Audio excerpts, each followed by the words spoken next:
Muy bien. Aquí también, realmente el capítulo 5 comienza en 4:14. Esta es la división. Por tanto, dice, teniendo un gran sumo sacerdote, palabras que vienen de 2:17, 18, 3:1, vuelve a esa idea, que ha traspasado los cielos, Jesús el Hijo de Dios, retengamos nuestra confesión. Entonces, teniendo un gran sumo sacerdote, traspasar los cielos, él está pensando en la figura del sumo sacerdote que hace el sacrificio del día de expiación y recoge la sangre y entra con esta sangre en el lugar santísimo. Entonces él dice, pues Jesús también ha entrado, pero no en un templo en la tierra, sino en la verdadera presencia de Dios en el cielo.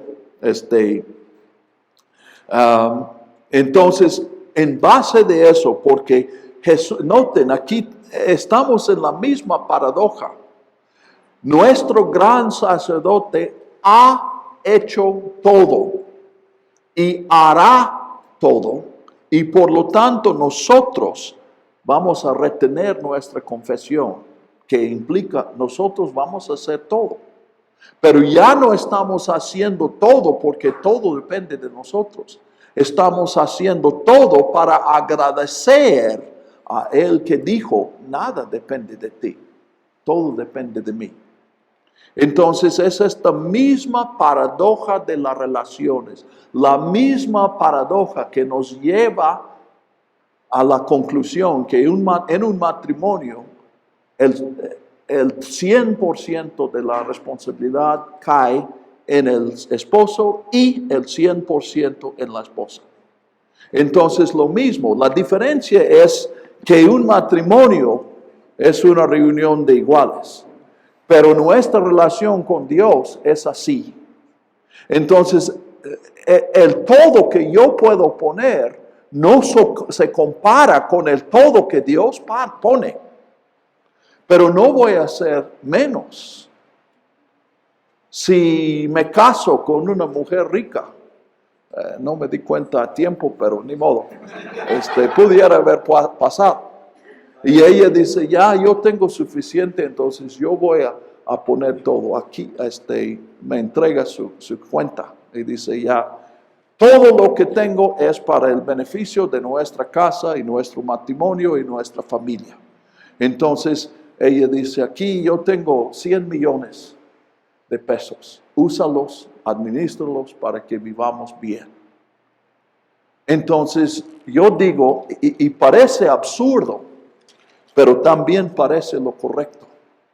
Yo digo, pues yo he trabajado 20 años y he ahorrado 100 pesos. Entonces, yo digo lo mismo que tú. Aquí están mis 100 pesos. Están para el bien de la familia, ya no son mías. Ahora, en la superficie nos parece risible. Si hay 100 millones de pesos, ¿qué importa si los 100 pesos están en mi bolsillo o están en la cuenta de la familia? Entonces, en un sentido, es un acto simbólico. Pero en otro sentido, es un acto de corazón. Y aunque yo estoy consciente que yo no puedo contribuir lo que mi esposa contribuye, de todas maneras, de corazón quiero hacerlo. ¿Ok? Ahora, y esto, pues no sé cómo llegué allí, estábamos en Hebreos, ¿verdad? Pero a lo que voy es que yo creo que la Biblia está diciendo lo que dice en el mundo que acabo de describir, no en el mundo que donde nosotros con nuestro interés propio y nuestra soberbia, la seguridad que tenemos que nosotros tenemos la verdad y nadie más, aplicamos la Biblia en ese mundo y no podemos llegar a una buena conclusión. Es como si tú tuvieras una Biblia en ruso, idioma ruso, y con tu conocimiento de español te imaginas ¿Qué quieren decir estas palabras? Pues realmente no vas a llegar a nada. Si atinas en una palabra entre 1000, sería un milagro. Entonces, a lo que digo es que no vamos a aprender ruso, pero sí podemos entrar en el mundo que la Biblia realmente está describiendo. Entonces, retengamos nuestra profesión. Jesús pone todo, yo voy a poner todo. Ya me acordé, por eso dije todo lo que dije. Porque no tenemos un sumo sacerdote que no puede compadecerse de nuestras debilidades, pues Él fue tentado en todo igual que nosotros. El pensamiento que tenemos al final del 2. Pero aquí Él añade, sin pecado, que ya mencioné eso. Jesús no solamente sabe lo que significa enfrentar las pruebas y tentaciones que nosotros enfrentamos, sino que Él también sabe cómo superar estas pruebas, porque lo hizo. Entonces, esta es la ayuda que Él nos da. No es simpatía, la simpatía que dices, tú has fracasado, pues yo también. Sino la simpatía que dice, yo sé que es bien difícil la situación en que estás, pero sí hay una solución y yo te la ofrezco. Acerquémonos, aquí por primera vez, esta palabra tan importante, definitivamente una de las palabras más importantes en Hebreos. Acerquémonos pues.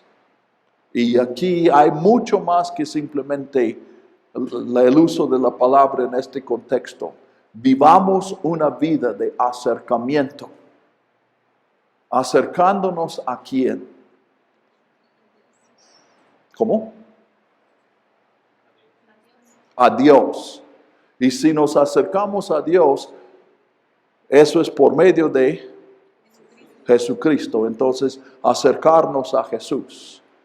Y acuérdense del gran mandamiento. Si estamos viviendo, acercándonos a Dios, entonces nos vamos a acercar ¿cómo? Al prójimo. Aquí, Uba, tu misión.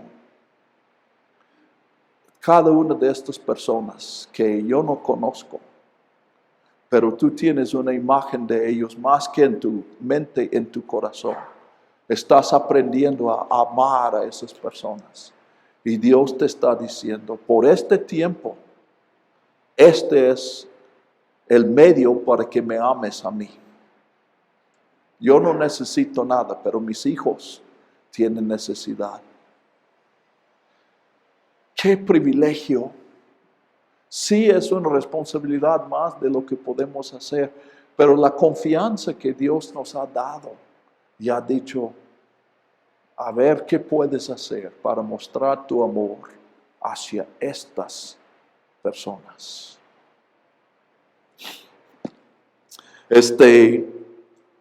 Acerquémonos pues con confianza.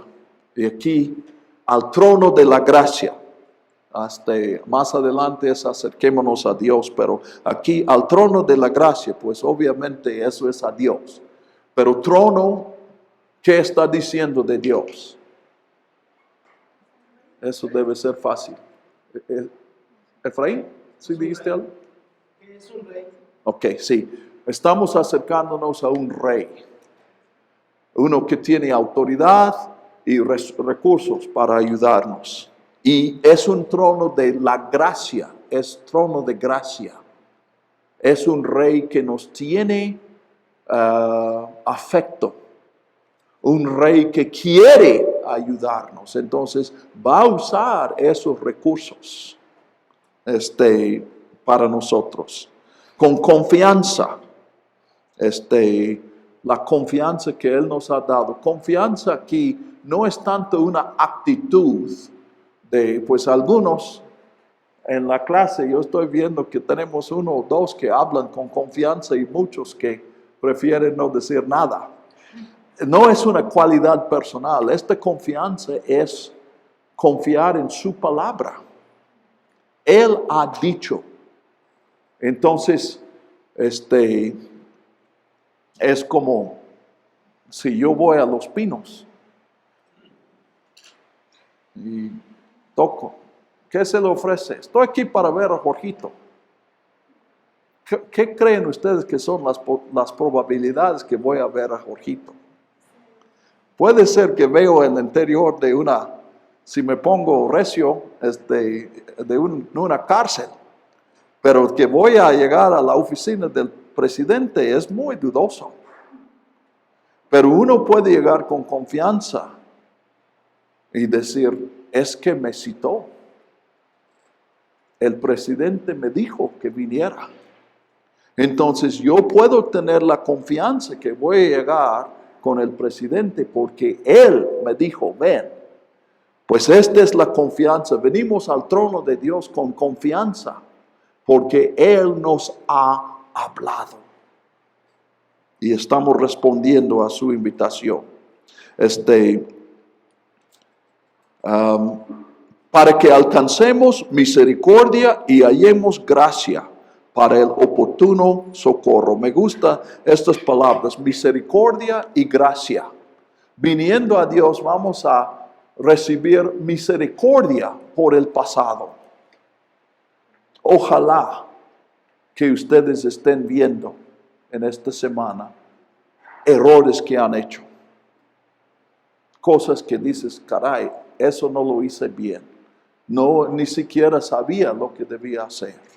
Pues encontramos en Dios misericordia, nos acercamos a Él y pues lo que dije a Uva, no pienses en el pasado, simplemente acércate. Esa es misericordia, lleva al perdón. Y también gracia nos da para el futuro. La próxima vez no vas a enfrentar esa cuestión solo, vas a contar conmigo. Yo voy a estar contigo para darte gracias. Nosotros a Dios le damos gracias, Él a nosotros nos da gracia. Y dice gracia para el oportuno socorro. Ay, oportuno. Qué palabra tan bonita. Creo que es Oswald Chambers que escribió, nosotros siempre estamos apurándonos y llegamos tarde o llegamos temprano. Bueno, él no estaba escribiendo a mexicanos, él dice a veces tarde, a veces temprano. Pero Dios nunca se apura, pero nunca llega tarde. Siempre llega en el momento exacto. Y en las pruebas de la vida, las tentaciones, tentación, prueba es una palabra. En estas pruebas, nosotros necesitamos la ayuda de Dios. Pero Dios nos permite enfrentar la prueba el tiempo suficiente para que nosotros nos demos cuenta de nuestra necesidad, para que acudamos a Él, para que reconozcamos la necesidad. Entonces su ayuda, el socorro, no está allí desde un principio para que yo llevo el socorro y cuando venga la necesidad, ya, aquí está. Situación resuelta. No, yo ando sin socorro y enfrento la situación, pero Dios nunca llega tarde. Nunca llega y dice, qué lástima, lo hubiera rescatado si estuviera aquí. Pues ni modo.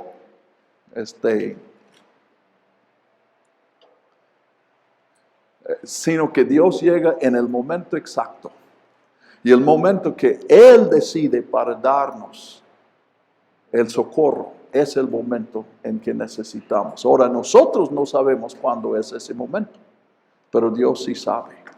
De manera que nosotros podemos, cuando llega la ayuda de Dios, siempre podemos decir, gracias Señor, tú llegaste en el momento exacto. A veces vemos que es el momento exacto. Pero aun cuando hubiera yo escogido otro momento, sabemos que este es el momento exacto. Y luego, ahora, ¿Cómo es eso? Que el momento que Dios piensa que es el momento necesario y el momento que yo creo que es necesario que Dios interviene, normalmente, ¿cuál viene primero?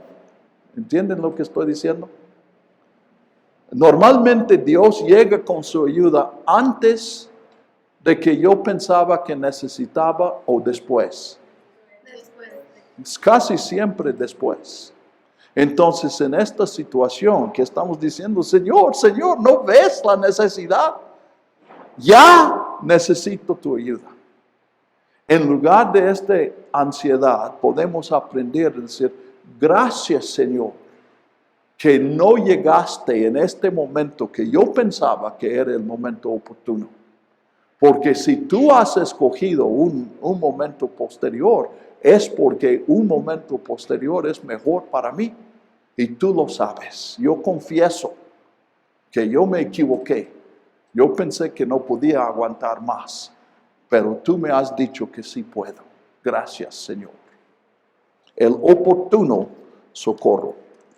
Ahora, como digo, 5.1 es continuación, no es un nuevo pensamiento. Y es precisamente este tema del sacerdote. Entonces, en orden, Hebreos ha dicho que Jesús es superior a los ángeles, es superior a Moisés, y allí un poco de desviación, porque el Salmo 95 Moisés está presente en estos eventos, pero es una exhortación para los lectores.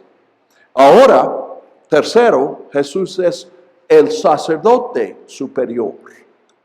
Jesús es el que es lo que son los ángeles, pero es más. Es lo que es Moisés, pero es más. Es lo que son los sacerdotes, pero es más. Entonces, otra vez la superioridad de Jesús a los sacerdotes, o a los otros sacerdotes. Ahora, entonces noten, lean ustedes los versículos 1 y 2, 5, 1 y 2. En estos versículos, él, realmente es del 1 al 3, pero ya con los primeros dos, él habla de dos requisitos de un sacerdote. Para ser sacerdote, uno tiene que contar con dos cosas. A ver si me pueden decir uno o dos de estas cosas. ¿Perdón? Para ser sacerdotes, tiene que ser de la tribu de Leví. Tiene que ser de la tribu de Leví, una. O la pregunta fue para ser sacerdote. Sí, pero en estos versículos no habla de David. Tiene que ser escogido por los que sirven. Por Dios. Este es el primero. Tiene que ser escogido por Dios. El segundo está en el versículo 2. O si quieres leer 2 y 3.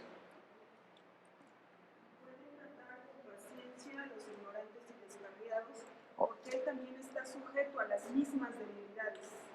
Por esta razón debe ofrecer sacrificios tanto por sus propios pecados como por los del pueblo. Entonces, ¿cuál es el requisito? Tiene que ser igual a... ¿Cómo?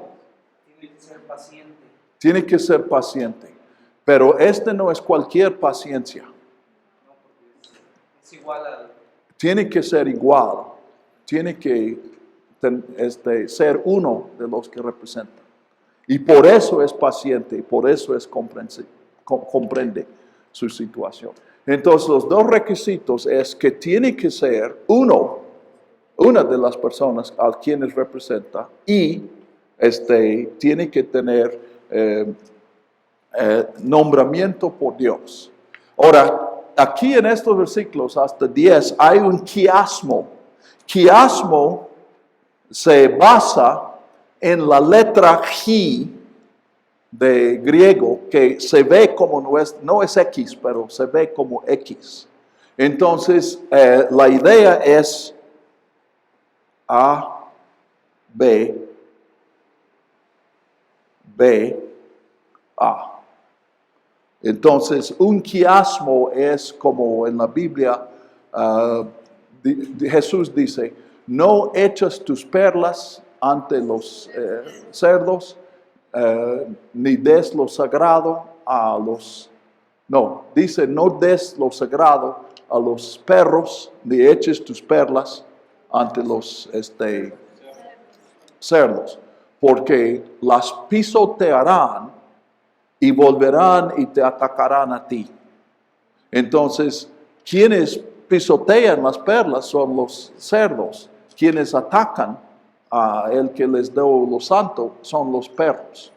Entonces es perros, cerdos, cerdos, perros. Este es quiasmo. Entonces aquí los requisitos son nombramiento por Dios y luego identificación con, y casi tenemos que decir, y por lo tanto simpatía con los que representan. Entonces él trata primero el segundo de estos requisitos. En versículo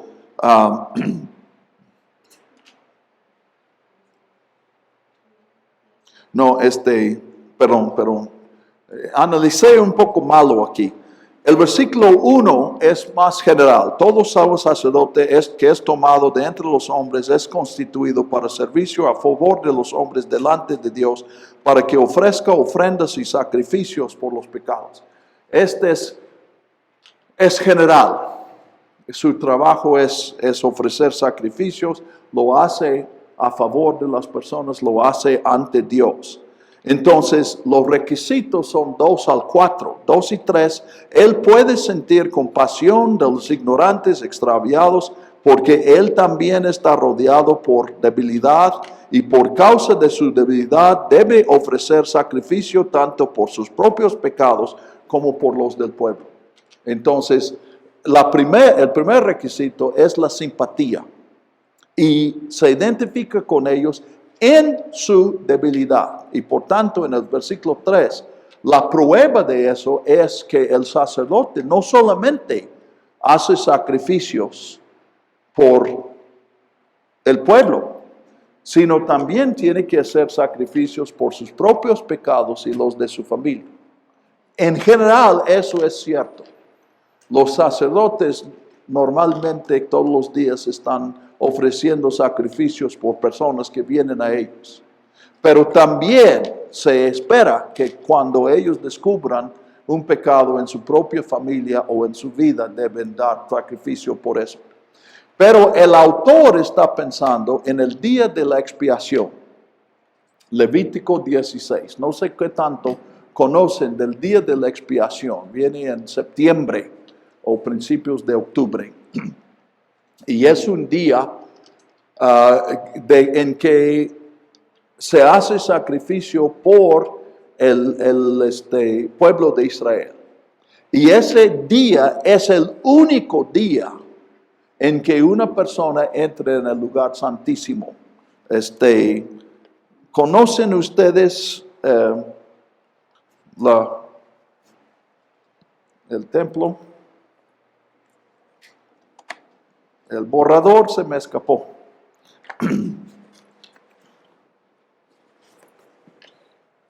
Se escondió. Sí saben que el templo, pues, y también el tabernáculo era igual. Tenía la forma así. 1/3, 2/3 aquí. La entrada está aquí y hubo una entrada aquí. Entonces, este es el lugar santo y este es el lugar santísimo. En este lugar santísimo, donde está el arca del pacto, en el día de expiación, el sumo sacerdote entra con la sangre de un sacrificio que ha hecho, y rocía esta sangre sobre la tapa, el expiatorio ahí. Pero en ese día, el sacerdote entra 2 veces. ¿Por qué 2 veces? Porque dice, pueden leer Levítico 16, primero hace un sacrificio por sus pecados y los pecados de su familia. y entra y rocía esa sangre. Y luego sale y hace otro sacrificio por los pecados del pueblo y entra. Entonces, es una explicación elocuente de lo que tenemos aquí. Que si pensamos en el día de expiación, entendemos a la perfección lo que el autor está diciendo. En el día de la expiación, la tarea del sacerdote no es solamente expiar los pecados del pueblo, sino expiar sus propios pecados. Y un entendimiento espiritual muy profundo de este acto. Imagínense cómo es que el sacerdote está recordando, no solamente ellos necesitan expiación, sino yo también. Y antes de pedir de Dios la expiación de ellos, tengo que pedir por mí. Entonces, ¿cómo es que Jesús está calificado en eso? Ahora, eso está, como dije, en un quiasmo.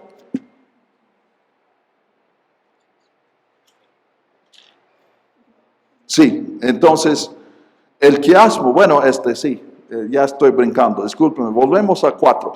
Nadie toma esta honra para sí, sino porque ha sido llamado por Dios. Y él lo dice, ustedes conocen la historia de Aarón, leemos en Éxodo. Aarón fue escogido por Dios para ser el sacerdote, entonces los únicos que pueden ser sacerdotes son los hijos de Aarón. Entonces es nombramiento por Dios. Entonces él dice, pues, ¿qué de nuestro Jesús? ¿Cómo digo que él es un sacerdote? Él dice, bueno, él también tiene nombramiento por Dios, versículos 5 y 6.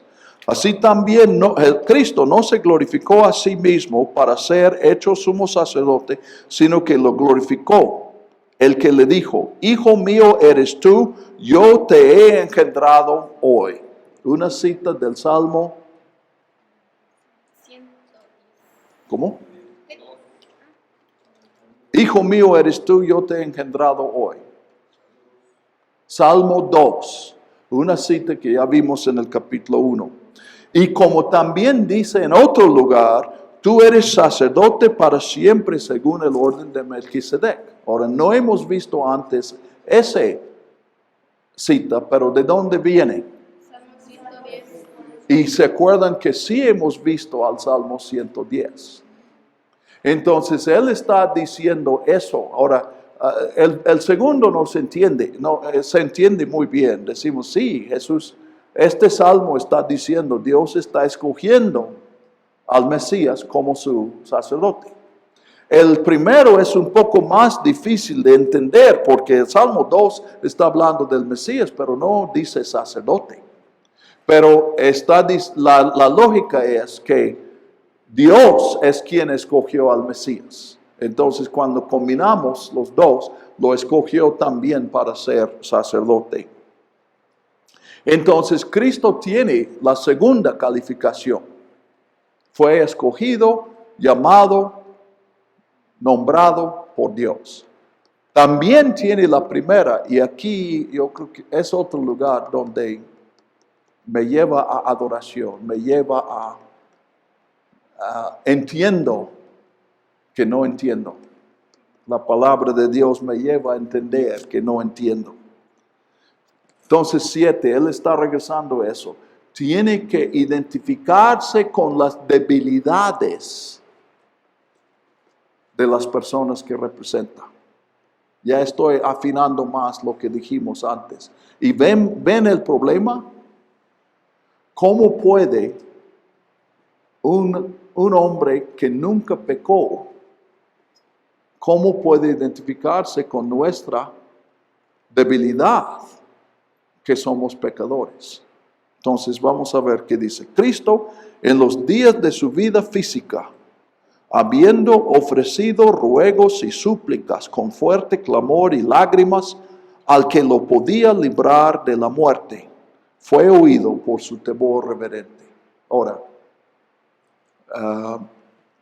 cuando leemos este versículo, al principio en los días de su vida física pensamos que nos está dando un resumen de la vida de Cristo.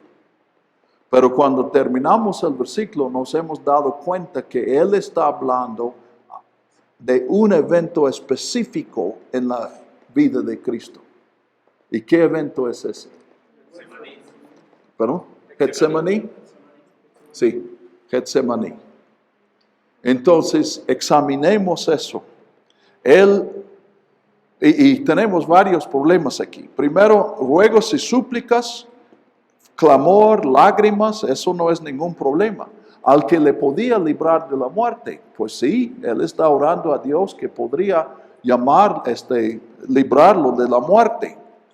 Pero luego dice, fue oído por su temor reverente. Ahora, primero, aclaremos, ¿qué quiere decir que fue oído? Cuando decimos, Dios escuchó mi oración. Concedió lo que se le pedía. ¿Cómo? Concedió lo que le Sí. pedía. Fue oído no quiere decir que Dios se enteró que estaba orando. Quiere decir Dios le contestó. Ahora, ¿sí le contestó Dios? Aquí es otro lugar donde yo veo necesario que encontremos contradicciones en la Biblia. Si no vemos una contradicción, no vamos a entender el mensaje. ¿Qué es lo que Jesús pidió en Getsemaní? ¿Qué dijo? No ir a la cruz. No. Sí. Literalmente, que pase de mí esta copa. Ajá, que no Él pase. pidió no ir a la cruz, no morir. ¿Fue oído? Sí fue a la cruz. Sí murió. Tenía dos peticiones. No estés tan rápido para... Primero saboreemos la contradicción.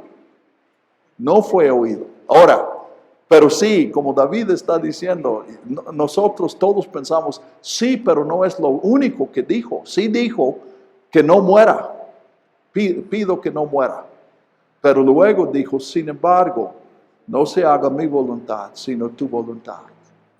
Ahora, hermanos, contemplemos eso. Vamos a Getsemaní y decir eso. Yo voy a inventar un poco para dramatizar. Dios dice, órame y te voy a dar tu oración. Y él dice, pues, lo que quiero es no morir. Y dice Dios, sí te voy a dar te voy a conceder, pero no lo primero que preguntas, pides. Yo te digo cuando pides lo que voy a dar. Entonces él dice, bueno, mi segunda petición es que se haga tu voluntad. Y Dios dice, concedido. Jesús sí se identificó con nosotros en eso. Jesús sabe lo que es pedir a Dios algo y escuchar a Dios decir no. Cuando tú estás en esa situación, Jesús entiende. Él viene a socorrerte no como uno ajeno, sino que como uno que ha pasado por esa experiencia. Jesús, cuando tú pides que se haga lo que no es la voluntad de Dios, Jesús se identifica contigo porque Él ha hecho lo mismo. Ahora, yo hubiera dicho, mi lógica dice que pedir lo que Dios no quiere es pecado.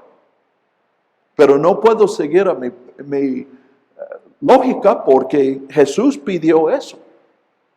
Y Jesús no pecó. ¿Cómo sé eso? Porque la Biblia me lo dice. Entonces, aún en eso, Jesús sabe lo que es la experiencia. Cuando tú tienes la experiencia de decir, Señor, no puedo aceptar lo que tú quieres. No quiero pasar por la experiencia que tú me estás dando. Y Dios dice, pero esta es mi voluntad. Y tú dices, entonces Señor me someto, no quiero, pero hágase tu voluntad. Jesús entiende, Él ha hecho lo mismo.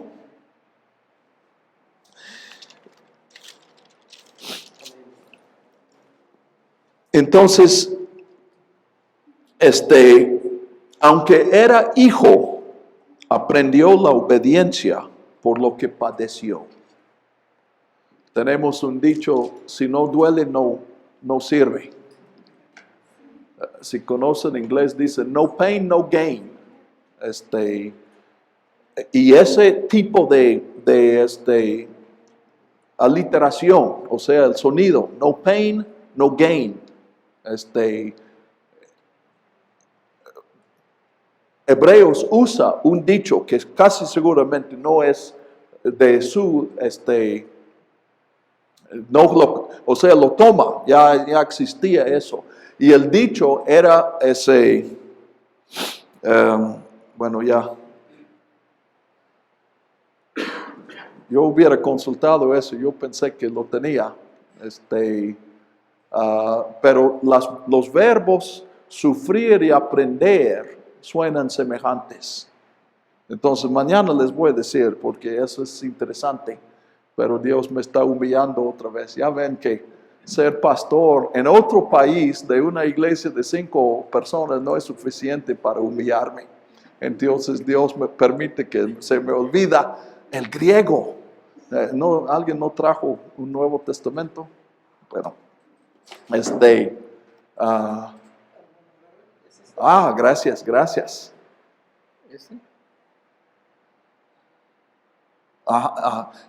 Emathen af on epathen. Emathen af on epathen. Los verbos son emathen, aprendió, epathen, sufrió.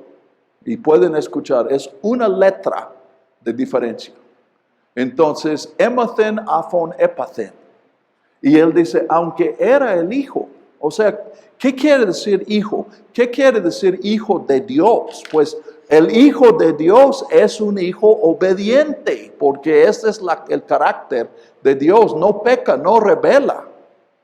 Y sin embargo, a pesar de que él eternamente había sido el hijo obediente a Dios, él tuvo que aprender la obediencia. Entonces esto, alguien ha dicho que en Getsemaní se reveló una cima en la voluntad misma de Dios. Por primera vez, y yo creo por única vez, en toda la eternidad, el Padre quiere algo que el Hijo no quiere. Entonces, igual que nosotros tenemos que aprender por sufrimiento, aprendemos a obedecer a Dios. Y ese es pedir que pase de mí esta copa, no es obediencia. Obediencia es, hágase tu voluntad. Entonces, Jesús tuvo que aprender eso. Y tuvo que sufrir lo que nosotros sufrimos para aprenderlo. Entonces, la identificación de Jesús con la humanidad, con nosotros, es mucho más profundo de lo que nos hubiéramos imaginado. Gracias a Dios por la revelación que Él ha dado a este autor. Y habiendo sido perfeccionado, llegó a ser autor de eterna salvación para todos los que le obedecen. Entonces, fíjense en esta palabra perfeccionado. Usamos la palabra, yo no estoy seguro que sea la mejor traducción usar esa palabra. Pero sí es una palabra griega y sí quiere decir eso. Pero vemos claramente aquí que perfeccionar no quiere decir que él pasó de un estado imperfecto a un estado perfecto. Entonces, por eso digo que el concepto de perfección de los griegos no nos sirve aquí. Entonces, realmente lo que pasó es que él hizo lo que vino para hacer. Entonces terminó su trabajo. A veces se puede traducir maduró. Ser perfeccionado es llegar a ser maduro. En este caso no es maduración, pero sí es que Él vino para salvar, pero en un sentido todavía no era el Salvador, porque no nos había salvado. Y sin embargo también añadimos a eso que Él está tomando los pasos, imagínense, desde el cielo con Dios. Necesito que alguien muera por estas personas, ya andan extraviados. Yo voy, Padre, yo voy por ti. Y Él va y nace, crece, siente hambre, siente sed, frustración, se enoja. Todas las experiencias humanas. Y ya casi a la meta, dice, pues lo único que falta ahora es morir y luego son salvos. Y Jesús descubre en su corazón, el Hijo de Dios descubre en su corazón, pero no quiero morir. Y tiene que someterse y aprender por experiencia que la obediencia es hacer lo que no queremos, porque el Padre lo quiere. Entonces fue perfeccionado. Aquí en dos sentidos. El principal es que cumplió el propósito. La salvación ya no es su propósito, es su logro. Pero también en el sentido que Él superó la desobediencia que es nuestro problema. Yo no sé si a lo mejor estoy tomando otro paso adelante del autor de Hebreos, pero creo que él implica este paso. ¿Se acuerdan que el capítulo 2 dijo, Él gustó la muerte para rescatarnos de la muerte? Nosotros estamos sujetos a la muerte, entonces Él entra y sufre la muerte para que nosotros seamos librados de la muerte. Aquí está diciendo que lo mismo pasó con la desobediencia. La razón por la cual estamos sujetos a la muerte es nuestra desobediencia. Entonces Jesús entró en la misma desobediencia. Solamente que entró hasta el punto donde la desobediencia se convertiría en hecho, en acto, o sea, en pecado. Y no tomó ese paso, pero todo lo demás se identificó con nosotros. Ven aquí por qué digo que entender el mensaje de la Biblia es entender que no entiendo. A lo mejor cuando estoy hablando del juicio final, estoy aplicando mal el principio. Cuando hablo de que la seguridad de la salvación y el peligro de perder la salvación, ambos están en la Biblia, a lo mejor estoy mal cuando digo que no sé en esos casos. Pero en este caso yo no veo otra alternativa. Estos versículos 5, 7 al 9 no están aquí para que entendamos lo que Jesús hizo. Están aquí para que entendamos que no entendemos. Que hay algo aquí más de lo que nosotros podamos entender. Y fue proclamado por Dios sumo sacerdote. Bueno, primero, Él llegó a ser autor de eterna salvación para todos los que le obedecen. Ahora, nuestro problema es que no obedecemos. Pero Cristo con su muerte abre una puerta para que otra vez podamos obedecer. Y a los que obedecen, Él da salvación, restauración de esta relación con Dios. Permite que seamos lo que fuimos creados para ser.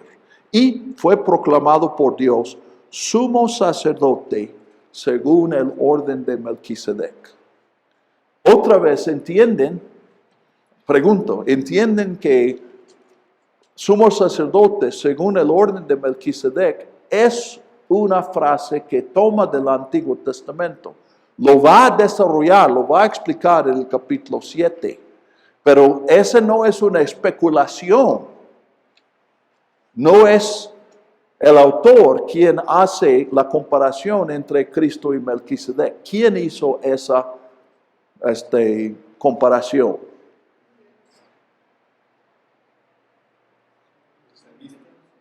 ¿Perdón? ¿Cuál salmista? ¿De cuál salmo? 110. ¿Quién está hablando? Ah, sí, Jorge, gracias. Discúlpenme, es que ya me fallan los oídos, pero... Salmo 110. Es Salmo 110, 4. Ahora, interesante esto, porque muchas veces en el Nuevo Testamento se aplica a Jesús Salmo 110, 1. ¿Se acuerdan? La primera vez, aparentemente, casi seguramente es la primera vez, cuando Jesús en la semana de su muerte dice, ¿de quién es hijo el Mesías? Y le dicen, de David.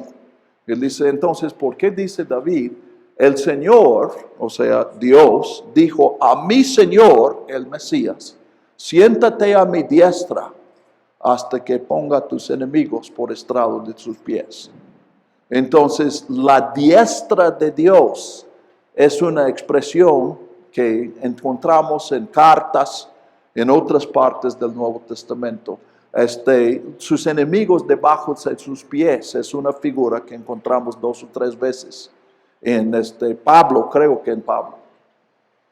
Pero nadie, por lo que podemos entender de los escritos, a nadie se le ocurrió aplicar a Jesús el versículo 4 más que este autor de Hebreos. Entonces, otra vez, ven por qué me admiro tanto de él. Y en el panteón de mis héroes, bueno, ¿panteón sirve para eso? Sí, porque no es panteón como sepelios, es panteón de dioses. Cuando yo descubrí a Hebreos, ya estaba allí Juan. Yo había estudiado Juan y apreciaba mucho el pensamiento de Juan. Pablo, pues todos estamos expuestos a Pablo y nos admiramos de Pablo. Pero yo estudiaba Hebreos, y yo digo, pues, no conozco su nombre, pero aquí hay una mente al nivel, a la par de Juan y de Pablo. Entonces, vamos a ver más de eso en el capítulo 7. Pero él ya está entrando en eso. Entonces, capítulos 1 y 2, Jesús superior a los ángeles. 3 y 4, Jesús superior a Moisés. Ahora, en los dos casos, eso no es todo el contenido de estos capítulos. Especialmente en 3 y 4 tenemos a Salmo 95 a la mitad antes de la mitad. Es 3, 7 y ya el resto de 3 y gran parte de 4 no están hablando de la superioridad de Jesús sobre Moisés, pero sí están hablando de Moisés y haciendo una aplicación. Pero tenemos ángeles, luego Moisés, luego 5, 11 hasta el último versículo del 7 es Jesús superior al sumo sacerdote o a los sumos sacerdotes. Pero en esta sección también tenemos un paréntesis, una exhortación que realmente está implícita, pero no es parte del argumento. Ahora, para completar, en el capítulo 8, leemos de que Jesús trae un pacto superior al pacto anterior. En el capítulo 9, Jesús ofrece un sacrificio superior a los sacrificios del antiguo pacto. Y este sacrificio continúa en el capítulo 10, versículo 10, 18, es la terminación del argumento. Y 19 a 21, 19 a 24, digamos, hace un resumen de lo que ha dicho en estos 10 capítulos y dice por lo tanto. Y el por lo tanto es primero acerquémonos. Entonces habla de qué significa acercarnos a Dios en el resto. ¿Ok? Bien.